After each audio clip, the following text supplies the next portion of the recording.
Hello viewers, আসসালামু আলাইকুম।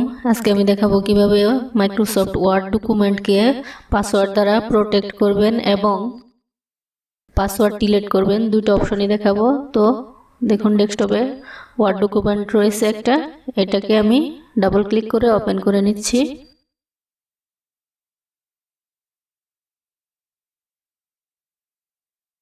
ওকে, open হয়ে গেছে। এরপর আমরা দেখুন উপরে কর্নারে ফাইল রয়েছে, ফাইলে ক্লিক করব। ওকে, ফাইলে ক্লিক করার পর দেখুন প্রোটেক্ট ডকুমেন্ট, এর উপরে ক্লিক করব।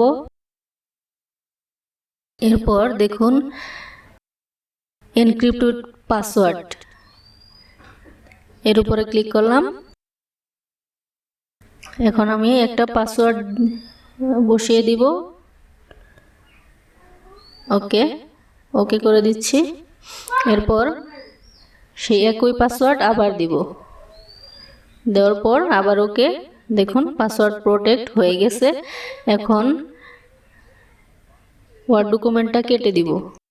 কেটে দেওয়ার সময় সেভ অপশনটা অবশ্যই ক্লিক করতে হবে, না হলে পাসওয়ার্ড প্রোটেক্ট হবে না। ওকে, তো সেভে ক্লিক করার পর দেখুন ওয়ার্ড ডকুমেন্টটা আমি আবার ওপেন করছি।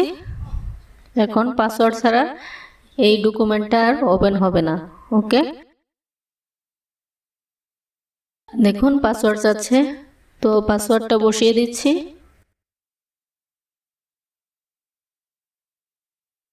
এরপর ওকে করলাম। এখন দেখব কিভাবে পাসওয়ার্ডটাকে আবার ডিলিট করব। ওকে, আবার ফাইলে যাব।